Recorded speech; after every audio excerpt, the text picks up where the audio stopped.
हिंदी में गद्यांश कैसे सॉल्व करें, आखिरकार बोर्ड एग्जाम में कैसे गद्यांश को लिखे ताकि एग्जामिनर हमें फुल मार्क्स दे। तो आज की इस वीडियो में हम वही देखेंगे, गद्यांश प्लस संदर्भ भी देखेंगे और व्याख्या भी देखेंगे, एकदम प्रॉपर की तरह बताऊंगा।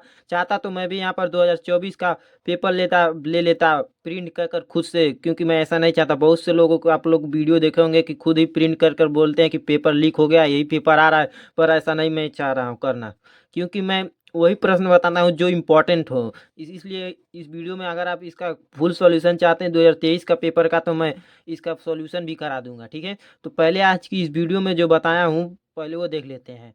जानना है गद्यांश कैसे सॉल्व करना है, संदर्भ कैसे लिखना है, व्याख्या कैसे लिखना है एकदम प्रॉपर तरीके से।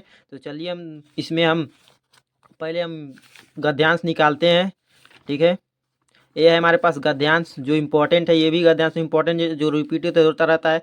दिया है निम्नलिखित गद्यांशों में से किसी एक गद्यांश पर आधारित सभी प्रश्नों को उत्तर लिखिए। मतलब देखिए यहाँ पर सभी प्रश्न दिया, इन तीनों प्रश्नों का उत्तर किस तरह से लिखना है। चाहे ये करो, चाहे ये वाला गद्यांश सॉल्व करो, चाहे ये वाला सॉल्व करो, दोनों में से एक करना रहता है। आखिर किस तरीके से इसे लिखोगे, चलिए हम देखते हैं। तो पहले आप क्या करोगे, पहले आपके पास काला नीला कलम होना चाहिए, ठीक है। तो फिर अब उसके बाद क्या करना है, पहले आप डालिएगा खंड ब दिख रहा है, वर्णनात्मक प्रश्न, ये लिखिएगा। चलिए मैं यहाँ पर लिख कर दिखाता हूँ। चलिए देखते हैं खंड ब। एक बात और, अगर वीडियो को भी लाइक कर दिया करो, चैनल पे नए तो चैनल को भी सब्सक्राइब कर दिया करो। खंड ब क्या है, वर्णनात्मक प्रश्न। वर्ण, इसी तरह आप बोर्ड की कॉपी में लिख सकते हैं, बिल्कुल इसी तरह वर्णनात्मक प्रश्न। वर्णनात्मक प्रश्न हो गया। अब प्रश्न उत्तर डालेंगे, यहाँ लिखेंगे हम क्या, प्रश्न उत्तर, ठीक है। प्रश्न उत्तर लिखते हैं, चलिए प्रश्न उत्तर संख्या, प्रश्नों उत्तर, प्रश्न उत्तर संख्या पहला है हमारा। कौन सा है, पहला है। यहाँ पर देख सकते हैं पहला हम सॉल्व कर रहे हैं ना, तो ये हमारा पहला हो जाएगा, ठीक है।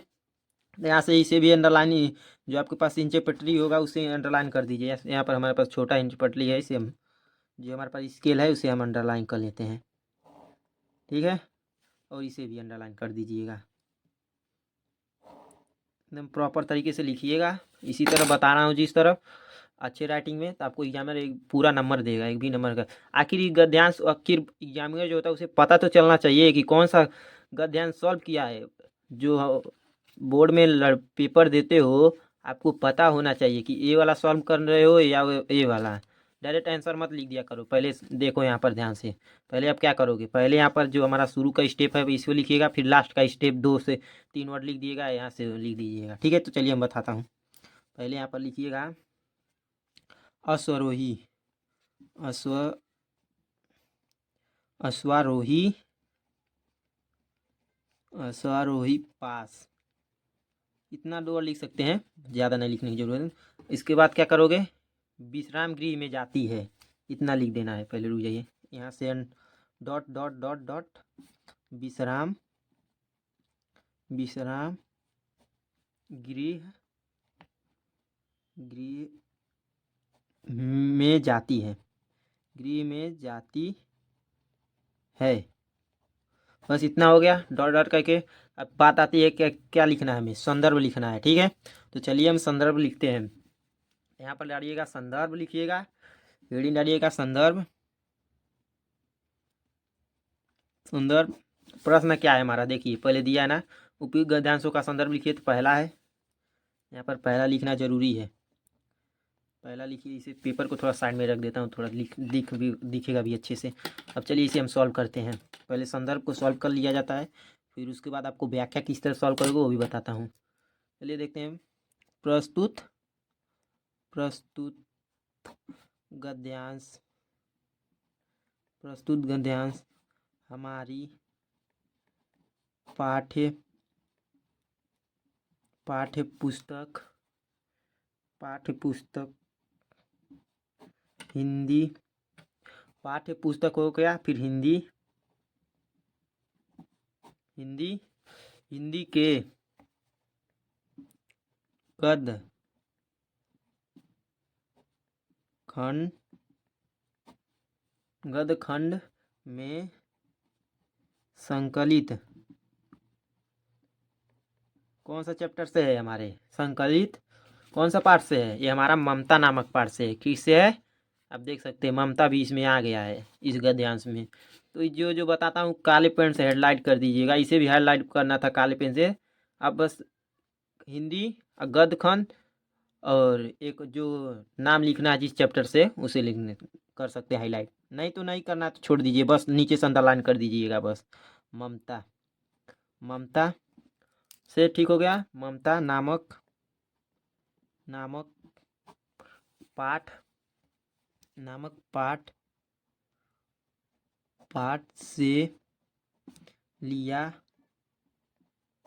गया है तथा इसके लेखक इसके सॉरी भाई साहब, यहाँ पर नहीं रहेगा, सॉरी सॉरी गलती हो गया। तो यहाँ पर इसके इस तरफ लिखा था ना, आपको मालूम होगा। इसके लेखक लेखक काले पेन से लिखिएगा, हाईलाइट करेंगे तो एग्जामिनर को ज़्यादा अच्छा लगेगा। जयशंकर प्रसाद, जयशंकर जयशंकर प्रसाद। थोड़ा राइटिंग खराब है उससे उस पर मत ध्यान दीजिए, आप अपना अच्छा राइटिंग ध्यान दीजिएगा, बस वही बोल रहा हूँ। प्रसाद जी हैं, इसके लिखे कौन है? जयशंकर प्रसाद जी हैं। एक यही मेन पॉइंट होता है। एक ये हमारा इसे है हाईलाइट कर दीजिएगा हिंदी को और गद्य खंड को, ठीक है। और तो कर दिया हूँ, ठीक है। बस इतना हाईलाइट करना रहता है, आपको एग्जाम में फुल मार्क्स देगा। ठीक हो गया। अब बात आती है हमें व्याख्या की। देखिए दिया है क्या है? गद्यांश के रेखांकित अंशों की व्याख्या व्याख्या की। रेखांकित अंशों के जो हमारा रेखा खींचा गया है, लाइन खींचा गया है, उसी को हमें व्याख्या करना है। तो हमें दूसरा करना है। दूसरा तो कुछ पॉइंट बता देता हूँ व्याख्या का। अभी मैं आपको एक कॉपी में लिखा हूँ उसे ही दिखा दूंगा, ठीक है। तो चलिए व्याख्या हेडिंग डालता हूँ। व्याख्या बिल्कुल सरल भाषा में लिखा हूँ, कोई विद्या क्वेश्चन बैंक से नहीं लाया हूँ, मतलब उसी से है, उसी से रिलेटेड है, पर अच्छे से लिखा हूँ, आपको समझ में आएगा ऐसे ऐसा लिखा हूँ। इसे साइड में रखता हूँ। तो चलिए क्या लिखा है, हमें क्या करना है? लेखक लेखक का कहना, लेखक का कहना। अगर कोई मिस्टेक हो जाता है लिखने में वर्ड, तो उसके लिए आप सुधार लीजिएगा। है कि जब उस मुगल, अगर आप ये पढ़ लेते एक ही बार में याद हो जाएगा, ऐसा लिख रहा हूँ। मुगल ने ममता ममता का ममता का घर बनवाने बनवाने का आदेश बनवाने का आदेश आदेश आदेश दिया, तो ममता ममता ममता क्या हुई? ममता डर गई, ममता डर गई, ठीक है। चलिए एक साइड में मैं लिखा हूँ, एक पेज पे उसी को दिखा देता हूँ, उसकी जगह व्याख्या बिल्कुल वही है। आगे का आप लिख लीजिएगा, 2-3 लाइन और होगा, ये समझ लीजिए इतना भर जाएगा, इतना 3 से 4 लाइन और आएगा, ठीक है। वो लिख लीजिएगा, क्योंकि अगर ज़्यादा लिखूंगा तो वीडियो लंबी हो जाएगा, उसे स्क्रीनशॉट ले लीजिए, ठीक है। यही कहने का मतलब है, मैं नहीं चाहता हूँ कि आपका ज़्यादा टाइम लिया जाए, ठीक है। चलिए देखते हैं। ए है हमारे पास, देखिए इसे अच्छे से लिखा हूँ, क्योंकि इधर जल्दबाजी में सोचा हूँ जल्दी जल्दी बता देता हूँ बच्चों को, अच्छे से देख कर लिख लेंगे। यहाँ पर आप व्याख्या इसे देख लीजिए। इस व्याख्या पे लेखक का कहना है कि जब उस मुगल ने ममता का घर बनवाने का आदेश दिया, तो देखिए यहाँ पर वही वाला लिख रहा था, आप इसी को लिख लीजिएगा, समझे। दूसरा में स्क्रीनशॉट ले लीजिए, अच्छे से ले लिए ना। तो चलिए अब हमें देखना क्या है, तीसरा प्रश्न देखना है। ये जो दिया है हमारे पास तीसरा प्रश्न, क्या बोला है? ममता के आजीवन भयभीत रहने का क्या कारण था? आज वो ये भी देख लेते हैं। तो हमारा तीसरा क्या था?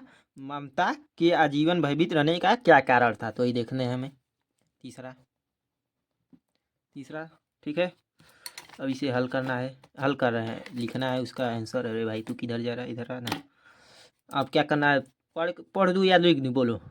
पढ़ देता हूँ, नहीं कुछ लाइन लिख देता हूँ, 2-3 लाइन आएगा, 3 से ज़्यादा ज़्यादा लाइन नहीं आएगा। ममता नहीं चाहती थी, ममता नहीं चाहती चाहती थी कि मुगल मुगल मुगल पढ़ देता हूँ, अच्छा रहेगा। मुगल शहंशाह लिखते चले जाइएगा आप लोग भी, साथ साथ बोलता हूँ, नहीं लिख देता हूँ, अच्छा रहेगा।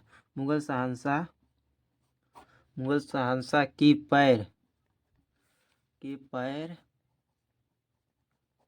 ये मेरे पास छोटा कापी था इसलिए इस साइड में लिख रहा हूँ। बोर्ड एग्जाम में थोड़ी बड़ी कापी मिलती है, पर वो बोर्ड एग्जाम की जैसी कॉपी है पर छोटी है।